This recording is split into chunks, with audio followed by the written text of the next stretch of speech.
1984 World Series is proud to present the Major League Baseball Game of the Week.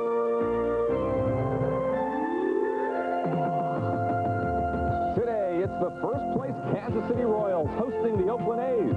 Kansas City's lead out west is just half a game today. Some of you will see the third-place Minnesota Twins host Cleveland. Minnesota's one game back of Kansas City. And some of you will see the Cubs trying to reduce that magic number. It's stuck on 3. NBC Sports presents Major League Baseball, an inside look at baseball and a preview of today's Game of the Week. Brought to you by Meisterbrau, a great beer at a great price. And by Commodore Computers. It's not how little you pay, but how much you get for the money. Hi again, everyone. Len Berman in New York, and welcome to the Game of the Week. Actually, we have 3 games going today. First place, Kansas City is hosting Oakland. Cleveland's at the Metrodome to play Minnesota. And the Cubs will be trying to finally break that 5-game losing streak. Their magic number is still at 3. They'll be in St. Louis playing the Cardinals. Now, the story in the American League West, it is still a 3-team race, and all 3 of the contenders won last night. Starting in Kansas City, here is George Brett with the big blow in the bottom of the 7th inning, a grand slam homer for Brett. You know, you would think he'd have more than just 2 career grand slams at this stage of his career. Number 2 for George. Kansas City leads California by half a game. Minnesota in 3rd place, 1 game back of Kansas City. Now, in California, this is Jerry Narron, bottom of the 6th inning, lines a double down the line, scoring Brian Downing and Bobby Grich, tied up the Rangers 4-4. Here's Bobby Grich, gets the shot past 3rd. This is the winning run. Gary Pettis scores it. California beats Texas 5-4. Kurt Kaufman got Marv Foley looking, so California is 1/2 game back. Now at the Metrodome, Ron Washington, bottom of the 1st inning, triples to right. The hot rookie Kirby Puckett scores at 1-0 Minnesota. But here in the bottom of the 1st inning, Kirby Puckett again, the 10th man to bat in the inning, a 6-run 1st inning for Minnesota. They led 6-zip, wound up beating Cleveland 7-3, so Minnesota is the game behind now. And joining us now, number still 3. Last night in St. Louis, bottom of the 6th inning, it was Andy Van Slyke, triple down into the right field corner. Ozzie Smith and Terry Pendleton scored. And sure-handed Ryan Sandberg had trouble with it there. St. Louis wound up beating the Cubs 8-0. What's with the Cubbies? Now, joining Bob Costas and Tony Kubek in the announce booth today, the longtime legendary announcer Jack Brickhouse. Let's go out to St. Louis.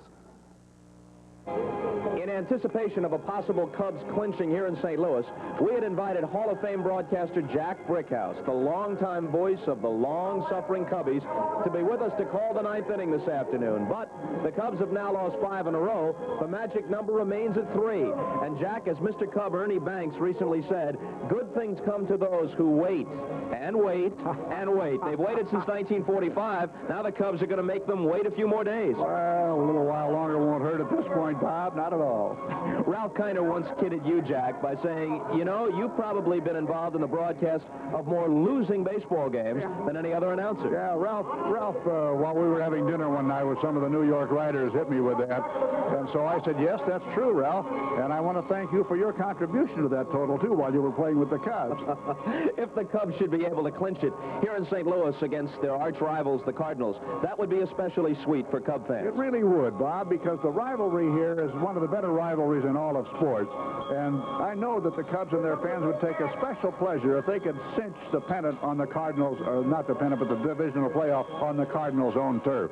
Well, the first thing that'll have to happen is for the weatherman to cooperate. Right now, it's pouring down as we go back to Len Berman in New York.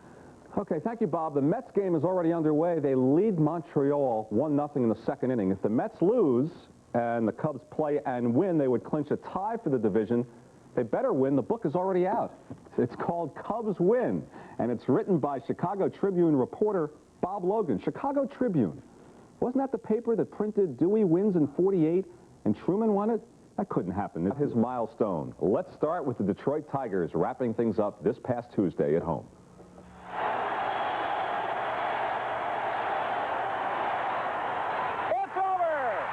It was the most unsuspenseful division race in history. After all, there wasn't a single day this year where the Tigers weren't in first place.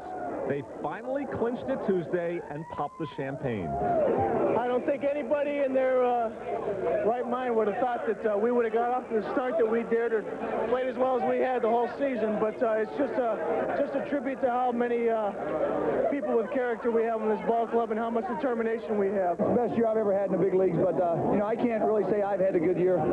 The guys that picked me up scored a lot of runs. The defense has been great, and we just all worked well. We fought hard all year long. These guys have worked so hard to get where they are now, and fans have pulled very hard. They've been hungry for a championship ball club, and we're able to deliver, so I think everybody's just feeling great right now. The Padres were the second to clinch when they beat the Giants, but their celebration was more subdued.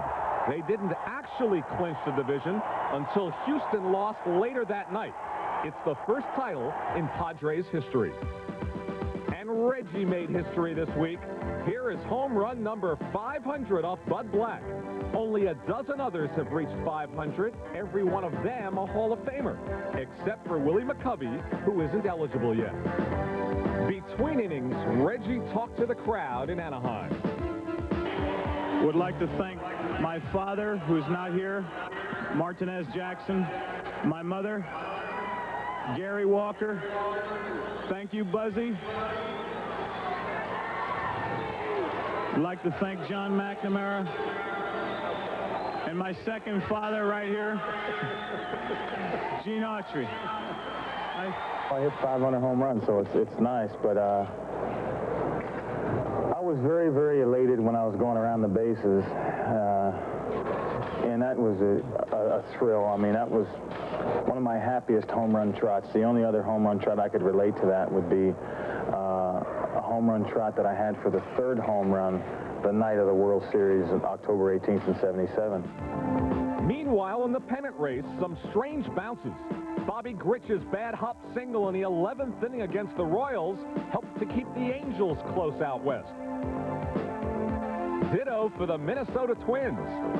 They won in the 13th inning on Thursday thanks to a wild pitch. And while the Cubs struggled during the week, they pulled off the old razzle-dazzle catcher to pitcher to third base to cut down the double steal. Terrific play. That was Sutcliffe on the mound. I've seen that play tried several times, but never successful in the major leagues. Terrific play. It's time now for our home run hitting contest. We have Dave Winfield and Tony Armas, and here's Bob Costas.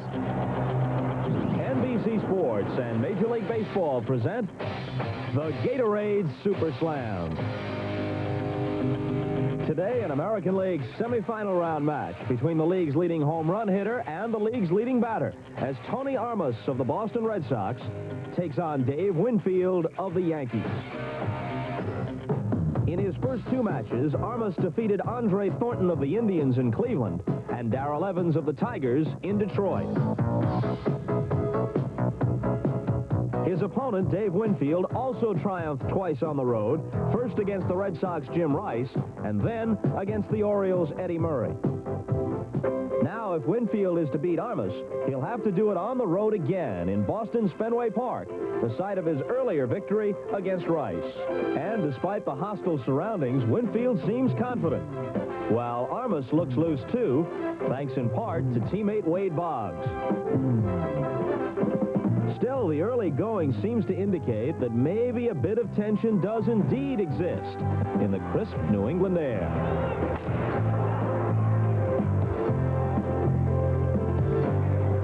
Now, Winfield's hitting him hard, all right. He's just not hitting him high enough. Nothing much you can do about it, Dave, except take heart, because Tony's not doing any better than you are.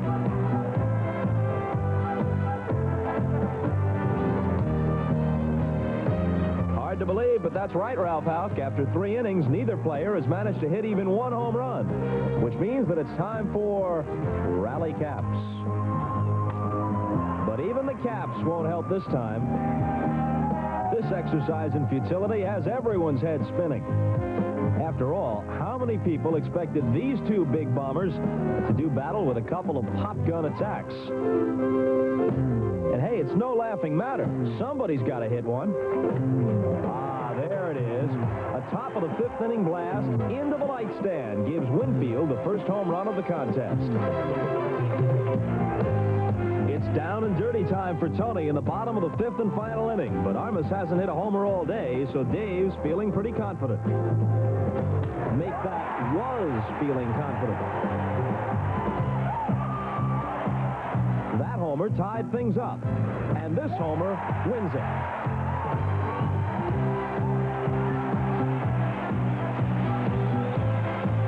So it's hats off to Tony Armas and his win over Winfield by the surprisingly low score of 2-1.